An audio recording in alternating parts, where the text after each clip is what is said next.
you. Well, good morning, everyone.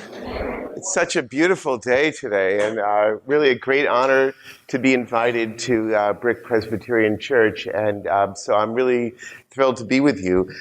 We in the Jewish community have just sort of gotten through our holiday crush season from the fall, and as I came in, I was asked to explain a little bit about our holidays as sort of a lead-in to the larger theme of the varieties of Jewish expression, both in America and in other places. So the Jewish year really begins with a festival called Rosh Hashanah, the beginning of the year is what it means. And Rosh Hashanah is celebrated in the fall, exactly a month ago, actually. And that festival is marked by really 2 solid days of long prayer. Now, I know in some Christian communities, they have long church services, but many, I don't know what a typical service for you would be, about an hour and a half, is that right? An hour.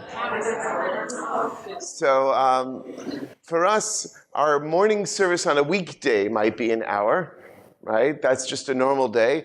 On the Sabbath, we tend to pray longer, 2.5 hours, sometimes 3. 3.5 is not unheard of. And then on the high holidays, it's not uncommon for the morning service to be over 5 hours long. And you may think, what in the world are they talking about all that time? Well, it's not only words. Jewish worship includes prayer from a prayer book. But then a very large part of our portion is also reading the Bible. And so there's a chanting of usually the primary text is from the 5 books of Moses. And then there's typically a prophetic selection that is selected in connection to that reading and maybe to the theme of the day. Rosh Hashanah also has a special thing, a ram's horn, which you may have heard. It's called a shofar. And it's blown in a number of notes that are meant to sort of be a wake-up call. They're also meant to be a reminder of the binding of Isaac story, which we read on Rosh Hashanah. The binding of Isaac, of course, the famous story where God tells Abraham to take his son Isaac and bind him as an offering on the mountain of Mount Moriah, which he does, but then does not sacrifice Isaac. And God says, don't do that. Look, there's a ram, and there's a ram caught in the thicket by its horns, right? And so Abraham instead sacrifices the ram, and the horn, therefore, is a symbol of that moment of dedication where Abraham was willing to do this terrible thing. And we are troubled, of course, by the whole concept of child sacrifice, which many of us read this story as a story about God not wanting that kind of sacrifice, even though paradoxically God requests that kind of sacrifice and then says, never mind. So was that never mind, never again, or is that never mind just for now? Anyway, so that's Rosh Hashanah, and it's a day of introspection. It kicks off a 10-day period of tshuva, of returning to God. The English translation is usually repentance, 10 days of repentance, and that is a good word, repentance. It's about introspection, regret, forgiveness, and seeking atonement from God. But the word teshuvah in Hebrew literally means coming back to God. And perhaps coming back to the ideal self that God wants us to be. We have a sense that we were all born with a pure soul, but we stray. We follow many inclinations in our lives, and sometimes we're at our best, but sometimes we're at our worst. And we all need to work on our relationships, repairing our relationships, on our ethical conduct, and also our relationship with God. And so those 10 days of return culminate in the 10th day of the year, Yom Kippur, which, as you probably know, is a day of fasting. In the Jewish community, unless you have a health problem which would prevent you from fasting, you're expected to fast from the evening until the next evening, which is laid out in the book of Leviticus in chapter 23 when it describes all the festivals. It says from the evening until the next evening. And so it's a 25-hour fast from just before sunset till starlight the next night. And that is a time when we confess sins and we ask for forgiveness and atonement, And so you finish those 10 days and you might think that's enough festivals, right? But actually, we then go right into this harvest festival called Sukkot, Sukkot means a tabernacle, and we build these little huts. You may have seen them even around this neighborhood. It's harder in Manhattan where you don't have a backyard to put. Some people are lucky to have a roof garden or something like that. But on Sukkot, we are supposed to live outside a little bit. And that's a reminder of the harvest, and it's sort of like a Thanksgiving holiday. But it's also a reminder of the Exodus from Egypt, because we're told that in Deuteronomy that God caused the children of Israel to dwell in Sukkot when they left Egypt. Basically a camping trip, on the way out. According to rabbinic mystical ideas, God actually sent these clouds of glory, and we sort of lived in these clouds, which were like shelters to shelter us from the sun and the scorpions of the desert and all that. Anyway, I and my friends, we go to upstate New York for the festival of Sukkot every year, and we go to a farm in the middle of New York near Amsterdam, Utica, that area, and we actually chop down trees and we build sort of a tree house, lashing it together with ropes, and we have corn stalks on the sides, and we cut pine trees and put their leaves on top, their needles on top of us. And we live outside as much as we can. We eat our meals in this hut. And the Bible refers to Sukkot as the time of rejoicing. Zman Simchatenu. It says 3 times, you shall only rejoice. And so Sukkot is a very happy festival, unless it's raining. Which in the Middle East, it doesn't really rain in the summertime. They have a rainy season in the winter. We in North America are used to rains throughout the year. So in the Middle East, in Israel, it's considered a bad omen if it rains during Sukkot. It's like God doesn't want, He tells us to build this ornate hut, and then just when you're getting comfortable, it starts to rain on you. It's like a servant pouring water for their master, and then the master throws it back in the servant's face. It's how so we hope it doesn't rain. But then at the end of Sukkot, we actually pray for rain, and there's another festival, the 8th day of assembly, Shmini Atzeret, and on that festival, we actually ask that God send rains for blessing in the winter.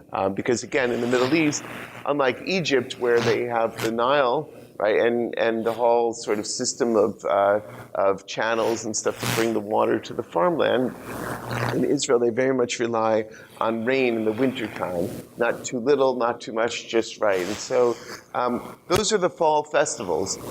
Yesterday, we marked the new moon of Cheshvan, which is the 2nd month of the Jewish year. And it's called Mar Cheshvan, bitter Cheshvan, because there are no holidays. It's the only month in the year when there are no holidays. But to be honest, a lot of us are kind of relieved, after all those holidays. I know some of my friends in the Christian clergy, after Christmas, it's Advent is wonderful, Christmas is wonderful, New Year's is wonderful, and then give me a little break, let me have regular time again. And so we're sort of in regular time now. At my school, my rabbinical school, the students didn't know what to do with themselves to have a full week, with classes and no break. But winter holidays are not too far from us. Around the solstice is the holiday of Hanukkah. And I don't want to spend all my time on that because really I was asked to speak about the varieties of Judaism. But I just to finish this quick scope, Hanukkah and Purim in the late winter are sort of later additions to the Jewish festival cycle. And then we get to the spring to Passover, which is usually in late March or in April, and followed by 7 weeks later, the festival of Pentecost, we call it Shavuot, the Feast of Weeks. And really, if you think about it, Sukkot and Shmini Atzeret in the fall, and then Passover and Shavuot in the spring are each sort of their own little system. Right? And each of them means something different, but together they're part of this pilgrimage cycle where the ancient Israelites would make pilgrimage from the entire Middle East, and they would come up to Jerusalem and they would offer sacrifices, and there were actually special tithes which could only be spent. Imagine if you each had to take a tithe, not for the church, one for the church perhaps, but then another one for your own family's religious life. Imagine that, if you were to say, every year I'm going to dedicate a certain amount of money just for a religious life. So we could spend that money on a trip to the Holy Land, we could spend that money on education, Christian education, let's say, or going to a Bible camp, whatever it is that Christians want to do to enrich their life. Well, that's what ancient Israelites did by having this pilgrimage fund, the second tithe, which they brought. Okay, so now I'm going to transition to my main topic about varieties of Jewish expression. I'm playing a little bit on William James's famous Varieties of Religious Belief, his book from a century ago. Varieties in religious life, both in the Christian world and in the Jewish world, really could be described as being caused by one of two main factors. One would be geography, and the other would be ideology. So by geography, I mean that where we live and who our neighbors are, what the climate is, what the culture is, what the language is, all has an impact on religious belief and practice, right? And so a lot of what we'll talk about today has to do with where in the world different groups of Jews came from and how that sort of geographic difference led to a cultural difference that endured for some time.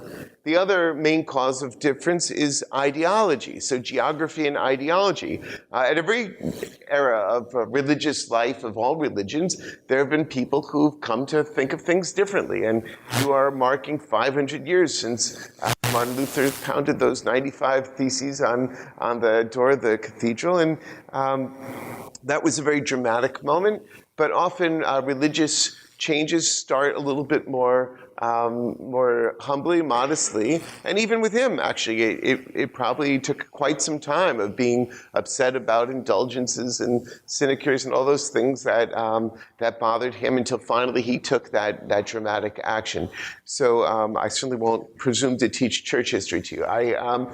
But in the Jewish world, our oldest period, the Israelite period, there were tribes, and those tribes were understood themselves as descendants of actual sons, the 12 sons of Jacob. But the tribal period sort of ends by, say, 586 BCE, when the Babylonians destroy Solomon's temple, right? And so a lot of Jews are sent into exile to Babylonia. When they come back, there's already a split between those Israelites who had remained in the land and those who were returning, right? And so now you had two groups of Jews who had had two different historical experiences over the past century. And the Jews who had stayed behind, they were married into the local population, right? The Jews who left for Babylonia, you would think would be sort of less intense, less connected to their Jewish roots. But in fact, the experience of exile, in a way, clarified and intensified their experience. And that's a paradox. Sometimes people who have moved, right, become even more ardent in their religious belief. And you could see that perhaps here in the Puritan experience, sort of people who left England, and they left with a sense of persecution, and they really had very strong religious beliefs that organized their community, whereas back in England, perhaps religion was more organically connected to society. Here they became a religious community. So perhaps you could say that was true for the Jews as well. They went to Babylonia, and they brought with them their sacred scriptures, and they began to canonize what had been sort of a loose collection of writings into something that becomes more like the library that we call the Bible, right? And so they come back to Israel. Right? And Ezra sort of forces, I was hearing about intermarriage as a conversation here. Ezra notices that the local Jews had married non-Jewish women, idolatrous women, and he forces these men to divorce their wives, which made him unpopular. But Ezra and then Nehemiah and those people sort of helped to organize Jewish life. And many of the core Jewish practices, such as reading the Bible as a core part of the liturgy, go back to that period. So over the course of the next few centuries, Jewish life is focused in the land of Israel, but there's already the beginning of a diaspora. Some Jews never left Babylonia. Some began to spread out to other areas of the Middle East, to Syria, to Greece, eventually to Rome and beyond that. and back into North Africa. And so 2,000 years ago, that was already the case. There was a center in Jerusalem, and then there were peripheral communities. And they were linked, of course. But then in 70, when the second temple was destroyed, Jewish life sort of starts to move out of a center in Jerusalem. It moves to other areas of the Holy Land, to the coastal strip, and especially to the Galilee, right, in the northern part of the country. And then during this sort of 3rd century or so, life gets very difficult for Jews in Palestine. Many remain, many leave, and the center of Jewish life sort of shifts east towards Iraq, right? And what the Jews continued to call Babylonia, even though it was no longer the Babylonian Empire, it was now the Sasanian Empire that was there. And Jewish life until the Middle Ages, till like the 8th, 9th century, is really centered there. But gradually, Jews are moving west again. They're moving across North Africa, right? And they're moving into Europe. They're moving into the Rhineland, and they're moving further west into Iberia, and they're moving north as far as England, right? And so these different communities understandably start to develop different customs, right? And including their liturgy. Their liturgy is different in each of those communities because the liturgy had not been written down. But what starts to happen in the 9th century, and I could get really into this, but I promise not to spend the Middle Ages too long. The Muslim empire, the Abbasid Empire, which comes out of Baghdad, sort of goes east as far as India and west as far as Spain, right? And they create this one for like 750 to 850 for this century, one empire, Muslim empire. And as it happens, they're based in Baghdad. That's the center of their caliphate. And the largest Jewish community is also in Baghdad, right? It's kind of like the Jews of New York happening to be in the capital of the largest city in the United States, one of the most powerful cities in the world. And so you sort of have this connection to that center of power. And what happens as a result, they didn't have the internet back then, but they did have letters, right? And actually the Muslims were very good at creating a communication system so that people could send letters of instruction, religious instruction around the Muslim world. The rabbi Baghdad did the same thing. And Jews in Kairouan, like out in western North Africa, or in Spain, would send letters back to Baghdad, and they'd say, could you remind us how the prayer worship service is supposed to go? What prayers do we say on what day? If it's a new moon, how does that change our prayers and that kind of thing? And so these rabbis in Baghdad would send epistles, right? We call them responses, right? And that literature, the responsa literature, had a way of sort of connecting the Jewish world. However, a big distinction begins to grow in the Middle Ages. You were talking last week about the schism between the Orthodox Church and the Catholic Church in 1054 and beyond. Well, for us, it was more the Jews who lived in Muslim countries and the Jews who lived in Christian countries. So we refer to the Jews who lived in Christian countries as Ashkenazim, and we refer to the Jews who lived in Muslim countries as Sfaradim. Now, Ashkenaz and Sfarad are actually names of places. Ashkenaz refers really to Germany. Sfarad really refers to Spain. And so that's true. The largest community in the Muslim world was in Spain until 1492 when the Spanish church expelled the Jews. The largest Jewish community was in Germany for a long period of time. However, those terms, Ashkenaz and Sfarad, really refer to the larger phenomenon of Jews living in the Muslim world and Jews living in the Christian world, under cross and crescent, we sometimes say. And because Islam and Christianity are very different, right? So the Jewish communities in those countries also began to reflect a little bit, maybe they responded to the religious culture of their neighbors, right? And so that led to some differences in liturgy, some differences in even poetry. So for example, Arabic is a metered language, and Arabic poetry in the Middle Ages had very specific conventions. And so Jews who were living in an Arabic society started to write poetry in the Middle Ages using meter that reflected the meter and the grammar of Arabic. So that's just a little example. You see it in the architecture as well, of the synagogues in the two different areas.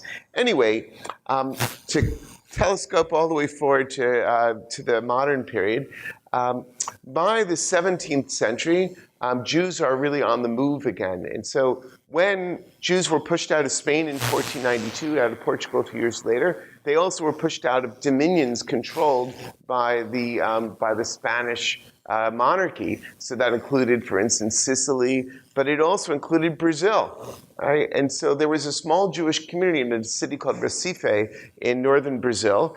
And in 1654, the Jews, like 23 families, were expelled from Recife, and they went north on their boat, and they found themselves in this place called New Amsterdam. And they asked for permission to come ashore, and there was a fellow named Peter Stuyvesant, and he said, no, I don't want them, here in my colony. But they had supporters in the Dutch India Company, and they were able to petition their friends in Amsterdam, who said to Peter Stuyvesant, let them in. And so that's really how the first Jews came to America in 1654. There were Jews in the Caribbean and Curacao and places like that a little bit earlier. And so small Jewish communities get established in what became the United States, in Charleston, South Carolina, up in Newport, Rhode Island, in Boston, but the largest community was here in New York. And so the first Jews in New York were Sephardim. They were Jews who came originally from Spain that continued to pray in Spanish or Portuguese. Their prayers were in Hebrew, but they would speak, and the sermons would be in those languages. And so up until the colonial period, I would say that Sephardic Jews, that is, Jews who would come originally from Muslim lands, right, were the dominant figures here in America. But that began to shift. And in the 19th century, Jews started to leave Europe in larger numbers. First from Germany, and the first Jews, Ashkenazi Jews, to really get established here in the United States were from Germany. And they settled downtown and they moved uptown, including to this neighborhood, to the Upper East Side, in the mid-19th century. And a lot of them began as peddlers. They had those big sacks of wares, and they would carry them on their back, and they would go from town to town. And then when the railways were established, they started going west and actually established little hardware stores and dry goods stores and things like that throughout, all across the country, wherever the rails went. And so you started to have an expansion of Jews across America. And there's a lot of these German Jews, some of whom became very successful and established department stores, and you know that whole story. But the German Jews in America, like the German Jews in Germany, right, had their own type of Reformation, right? So we have to talk about Germany for a little bit. The Protestant Reformation actually had a huge impact on the Jewish community, right? And the Jewish community, because really starting with Napoleon, right, Jews are considered to be citizens of their countries. Right? The idea of citizenship, of course, is a modern idea. In the Middle Ages, there was a king, and people were subjects to the king. And if the king protected you, great. If the king didn't protect you, bad. And the Jews were often, in the Middle Ages, subject to the whims of the royal family. They often were like the personal property of the royals. Right? And so the royals would protect the Jewish community, but they would also collect taxes and all sorts of things from the Jewish community. And that was much worse situation than being citizens, right? But citizenship, when Napoleon offered the Jewish community in France citizenship, he said, well, are you going to be proper Frenchmen? Are you going to speak French? Are you going to keep speaking your family language? Are you going to dress like Frenchmen? Are you going to keep having your distinctive dress? Right? Are you going to serve in the French army, attend the French universities, enter the French professions? And for most of the Jews, the answer was, yes, sign me up for that. Right?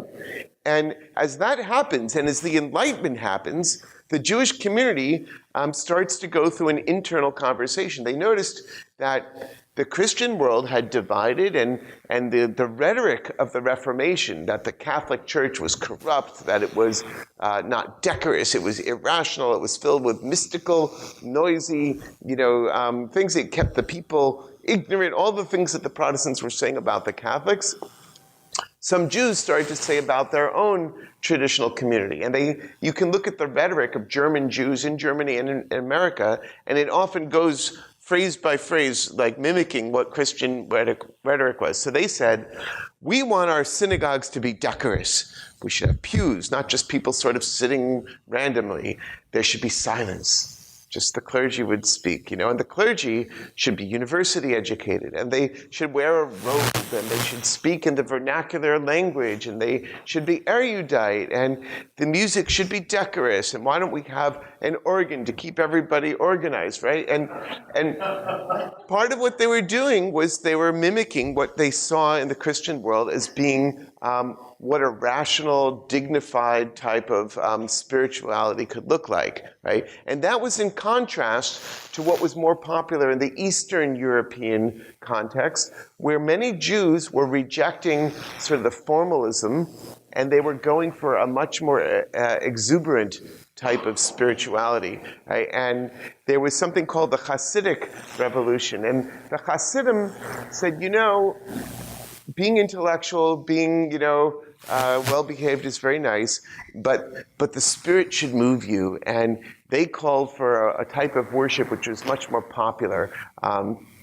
They told stories about sometimes maybe the greatest spiritual person might be an ignorant wood chopper, right? They would have all these stories like, he didn't know the letters, he couldn't read the books, right? He didn't know all the liturgy, but he would sit there weeping and say to God, all I know is the alphabet. I'll say the letters. You put them together, God. May my prayer of my heart be acceptable to you. And they would tell these stories which would sort of lift up folk spirituality, right, and criticize the elitism, right? So that probably sounds familiar to you as well, and you've seen that in the Christian world too. And again, I won't try to explain that, but the different styles of worship you see, maybe in Baptist or evangelical worship versus some of the more mainline Christian church, you sort of had in the Jewish world too. And the Reform, they didn't like any of that. They wanted everything to be rational, and they also wanted to purge the religion of a lot of irrational beliefs, right? So they wanted to purge it of any description of miracles, for instance, the idea of the resurrection of the dead. They didn't like any of that. And because the Reform were really related to being citizens, they also tried to purge Judaism of its national elements. They said, we are citizens of France, or of Germany, or of the United States, right? And so any description about a return to Zion, a rebuilding of a temple, any of that stuff, they didn't want to hear about that. And so they purged our prayer book of all those references. And so German Jews really sort of dominated the 19th century here in the United States. And the first denomination that was described as a denomination, a type of Judaism that was designed on ideological grounds rather than ethnic and geographical grounds, was really Reform Judaism. And yet, many people reacted negatively to that. They said, you've stripped the religion of all the joy, of all the emotion, of all the cultural richness, the specificity, and you've made us just another place to talk about truth and kindness and brotherhood and that kind, which is nice, important, but you don't have to get rid of all that's distinctively Jewish in order to have some of those universal values. But what really changed things in this country was a new tide of Jews from Eastern Europe. And now we'll finally turn to the handout. But in 1881, there was an assassination in Russia of Tsar Alexander II, right? And when the Tsar was assassinated, not by Jews, but there was a great deal of xenophobia that rose up in Russia, and a lot of pressure was exerted on the Jewish community, not only in Russia, but in what we call the Pale of Settlement, which is like Poland and Belarus, or White Russia, and Russia and the Ukraine, that whole big area where there were many, many millions of Jews living, right, which was the largest part of the Jewish community, starts to feel pressure. And the Russian government famously says, we're going to have a third solution. A third should be killed, a third should be converted, a third should be expelled, right? And so millions of Jews start pouring out of Eastern Europe. And so if you look on this chart on the first page there, you'll see that from 1881 to 1914, many, many millions of Jews come out. 2.5 million Jews pour out of Eastern Europe, and the vast majority of them, 86%, wind up in the United States. And you see that to the right there, a smaller number went to Palestine, eventually becoming Israel, and other countries. It's interesting about Palestine. We're not going to talk a lot about the Jewish community in Israel, but there are waves of immigration to the Holy Land that began at this time. There had always been Jews living in the Holy Land. There had always been Jews from the Middle Ages going back to Israel. But there was the first aliyah, first ascent from Eastern Europe of Jews who went there and established the first modern agricultural settlements in the Galilee. They were called kibbutzim. You've heard the word kibbutz, right? And so those were first established. There was patronage by the Rothschild family. Baron Edmund de Rothschild established wineries, which you can still drink the wine from there, and sort of settled Jews in Palestine, which was an Ottoman territory at the time. But the majority of the Jews came to the United States, and they poured into the Lower East Side and to Brooklyn. And the German Jews, who had already been here for about a half a century, were on the one hand protective. Oh, our fellow Jews are arriving, we should help them out. And they established organizations like HIAS, the Hebrew Immigrant Aid Society, and other organizations to help them arrive. But to be honest, the German Jews were also a bit embarrassed of these Eastern European Jews. They considered them to be they were dressed differently. They were still wearing this traditional garb. They were speaking Yiddish, this sort of old medieval German Jewish language. They were not educated. They were not so clean. The German Jews already considered them to be like the smelly cousins, you know? And so in a way, the German Jews tried to sort of help them Americanize, you know, and that was nice. But those Eastern European Jews, they saw these temples that the German Jews had built, and they found them to be very alien.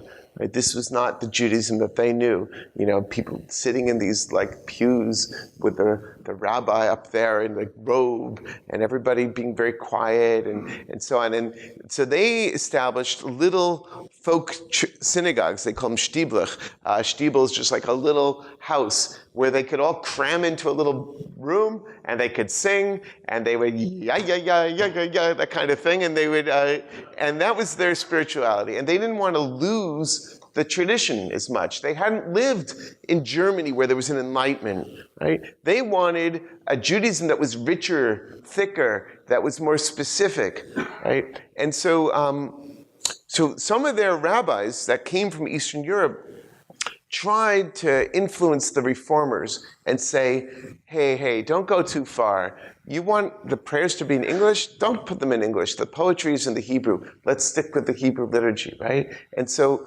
they started saying, and what is this about abandoning the kashrut laws? Jews can't eat pork. What are you doing, right? And the Sabbath is a holy day. We shouldn't be working on it, right? So they tried to argue with them, but the reformers were taken over in this country by a more radical element, right? And they sort of doubled down on the Reformation part of it, right? And that led to a schism of our own in the 1880s. And my school, the Jewish Theological Seminary, was founded in 1886 in protest of the Reform movement. The Reform movement had the first American rabbinical school called Hebrew Union College, which was established in Cincinnati. And to celebrate the ordination of their first class of rabbis, they had a banquet, right? They had an ordination ceremony and they had a banquet. And we still have the menu for that banquet, believe it or not, because it had frogs' legs on it, like things that were delicacies back then, and it had medallions of beef, and it had ice cream. So you may know that frogs are not considered kosher, and milk and meat are not to be mixed in Jewish law.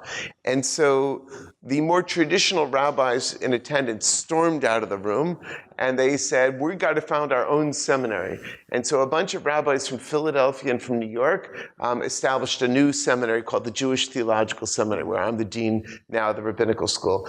And so this was really the beginning of the conservative movement. So you had Reform, you had conservative, and to the more right, there was the Orthodox community, right? And I'm telling you that the more traditional elements in the Jewish world really owe their origins in this country to the Eastern European immigration, right? Let's look at that chart for one more minute, and I'm running low on time already, darn, but I'll try to go quickly. You see that immigration to the United States tapers off. Many of you know that America's immigration law changed in 1924. There was what was called the Jackson-Reed Amendment that severely limited immigration from Eastern and Southern European countries. It was very explicitly said they wanted to try to retain the homogeneity of America, and they said that there could only be 2% immigration of people based on the 1890 census. So if there were Italians in America, 100,000 Italians in America, let's say in 1890, then you could bring in 2,000 more Italians in 1924, right? And that was a way of restricting immigration from Italy. It mostly affected Italians and Jews, actually. And then the numbers continue to go down, and then they expand again. There are waves of Jews who come in after the Holocaust. That's the 1932 to 48 era. Smaller numbers in the 40s and 50s, although you see huge numbers going there to Israel. Israel, after it's founded in 1948, not everyone knows this, but Jews who lived in Middle Eastern countries were pushed out of those countries, and their property was confiscated. So a lot of Jews fled from Morocco and Libya and Tunisia and Egypt and Syria and Iraq and other countries like that. And so hundreds of thousands and eventually millions of Jews poured from the Middle East into Israel. So, and they didn't come here. They weren't allowed in here. So the Jewish population in Israel is sort of 50-50 in terms of Jews from Muslim lands and Christian lands, Sephardim and Ashkenazim, whereas here it's probably 90% Ashkenazi, maybe even more than 90%, and a small percentage. There is a beautiful synagogue across the park, the Spanish-Portuguese synagogue. It's worth visiting if you haven't been there. So they still have, they're the oldest synagogue in New York, but the vast majority are Ashkenazim.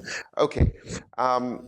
So I've told you a little bit about the Ashkenazi Sephardi division. I told you a little bit about the Hasidim. Let me tell you a bit more about Orthodox Judaism. Orthodox Judaism is not a denomination in the same way that Reform and Conservative are. Reform and Conservative each have their own seminary. They each have their own synagogues. There's a synagogue arm. We are affiliated. We have our own summer camps, our youth groups, all those things that you would recognize in the Presbyterian world as well. So we're denominations. But the Orthodox world is actually sort of more of a philosophy that is based on the idea that nothing's ever changed. God gave the Torah at Sinai. God gave all of the commandments. All of our traditions go back to Sinai. And nothing important has ever changed or will ever change. You're telling me that women should have the right to be leaders and to be rabbis? Nope. It's good. We got the old-time religion. That's not happening, you know? You want gay rights? Nope. The Bible says no, we're not going there. Now, the truth is that even in the Orthodox world, there's a bit of division, right? And there are more liberal Orthodox Jews and more traditional Orthodox Jews. And there's the beginning of a stirring of feminism and gay rights and things like that in the most liberal parts of the Orthodox world. Not surprisingly, the more rigorous Orthodox say, you're not Orthodox at all if you believe that, right? But so that's one division. But I was asked to say a little bit about the Hasidic groups. So I mentioned that in Europe, the Hasidim were sort of reacting to the sterility and elitism of Jewish life. They divided into different sects, right? And today, you can see Hasidic men dressed in black garments. They'll wear certain types of hats and different kinds of hats for different types of Hasidim. On their festivals, they'll wear fur hats. And the men will will let their payas, their corners of their hair grow long and then curl them up. So that's sort of a sign of Hasidic people. Some of the biggest Hasidic groups you may have heard of, the Satmar Hasidim, who are large here in New York, in Borough Park, but also have outposts in Rockland County and in north of that in Kiryas Yoel. They are very anti-modern. They're anti-Zionist. The biggest anti-Zionists you'll find are the Satmars, because they think that God exiled us and we're not allowed to go back and have sovereignty in Israel until God wants us to. And so they consider Zionism to be a terrible heresy, right? But most Jews don't feel that way. Most Jews say, well, if you're sick, you pray for healing and you go to the doctor, right? And if you're exiled, you pray for restoration and you try to go home, And so anyway, the Chabad are an unusual group of Hasidim in that they've got a much more open approach. They're not as insular. And in fact, they go all over the world and they set up like little satellites where they try to get Jews who are estranged from their Judaism to re-engage. And that's good. It's also controversial in some ways, but I don't have time for that. Maybe the questions. So, and then there are many other groups in the Orthodox world. Let's look at this table, the second page now. The Pew Foundation, as you know, does all sorts of reports about American society and especially of American religious life. And one of the things that Pew has noticed is that Americans are becoming more and more secular. Much more secular. And I'm sure you've talked about that in the Presbyterian Church as well. Millennials are far and away the most secular group of Americans. Do you have a religious identity? The people who say none, I have no religious affiliation, has doubled from generation to generation. And in the millennials, it's by far the largest. Now, many people, however, if they're Jewish, will say, I'm still Jewish in an ethnic sense, but so I like the holidays to some extent. I don't believe in God, but, I'll go to the services on the high holidays or whatever, or maybe I won't do that, but I'll eat bagels, or I'll eat matzah on Passover, or I'll listen to some Jewish music, or I'll eat some Jewish ethnic foods at times. And so there are people who are Jewish in a non-religious type of way. So if you look at the table on the left, Jewish identity, you see that as of 2013, 78% of people who say that they are Jewish say, I'm also Jewish by religion, whereas 22% say that they have no religion. So they're just Jewish in an ethnic sense. But if you look below that, at that chart, you see that the greatest generation, right, those born in the early decades of the 20th century, 93% say, and I'm also a religious Jew. Only 7% said that they were secular. But that number keeps shifting so that today, millennials, about a third of them say that they have no religion. Now, part of that might be a reflection of intermarriage, which if you look on the right chart there, you see that people married before 1970, if they're Jewish, only 17% are married to a non-Jewish person, but that percentage bumps up for those born or who married in the 70s. And by the time we get to the last decade, more than half, much more than half, 58% were saying that they were married to a non-Jew. And so those two things go together. When you've got, let's say, a Jew and a Presbyterian who are married to each other, sometimes the Presbyterian becomes Jewish and they become a really active Jewish family. Sometimes the Jew becomes Presbyterian, they become an active Presbyterian family. More often, everybody's religious affiliation gets attenuated, and they're a little bit Christian, a little bit Jewish. They do some of the holidays here and there. They raise the kids with a little bit of awareness of both. Maybe they'll send them to one or the other, but my next door neighbors in our building on 111th Street are a gay couple, and one man is very active at St. John the Divine. He's a deacon there, and his husband is a secular Jew. So yes, the kids have gone to Passover Seders, but they are Christians. They've gone to church schools, the cathedral school, and all that. So often one's partner, and in a heterosexual couple, it's often the women who are more active in many cases. And so in Judaism, actually, we consider the religion to follow the mother, but that's gotten more complicated lately. Look at the Jewish denominational identity pie chart there.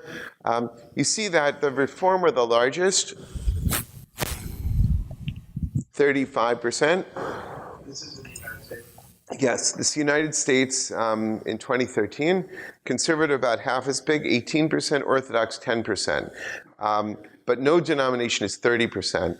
I want to point out that this is a problematic chart. All right, this may be an accurate reflection of what people said in 2013. However, many people who say they are Reform, what that means to them is that they don't do anything, right? They'll say, I don't keep kosher, I don't keep the Sabbath, I don't keep any of the holidays, I don't know much Hebrew, I don't go to synagogue. So that's, to their mind, Reform, because it's like, yes, I'm Jewish, but I don't keep the Jewish laws, right? So their number is probably overstated, right? And they're having retention problems. The Orthodox, I think, is probably understated, because while they might be the smallest percentage, they are the youngest population. They have huge families, especially in the ultra-Orthodox world. It's not uncommon to have 6, 8, 10 children in a family. Their retention is getting better, right? And so in New York, half of the Jewish children in New York City are ultra-Orthodox, right? And so their numbers are going up. They have their issues. They have financial issues. They don't participate as much in the economy. A lot of them are on welfare. They're a very poor community. They're not highly educated in terms of secular. They've got great education in terms of Jewish. They know the Talmud, but they don't know English and all that. The conservative movement, my movement, is in many ways challenged. Our numbers have gone down, right? And so we are having retention issues. On the other hand, the sunny side of our statistics is that the people who remain are more deeply committed. Perhaps I was talking at the beginning about purging the rolls, if in a church like this, where you have to give money to the denomination based on the number of affiliated people, you want to make sure that the people that you count as affiliates really are affiliated. So the conservative movement has sort of shed a lot of people who were not really that committed to the denomination altogether. And there are some good signs. Our seminary is doing well. Our summer camps are doing well and all that. Nevertheless, we're being squeezed. We're in the middle. And in some ways, people are either going to the right, like they're going to be very rigorous about their Jewish affiliation, or they're going to the left and sort of letting Judaism slip into more of an ethnicity, and even at that, not a very deep ethnicity, because one that is now blended with different ethnicities and different faiths.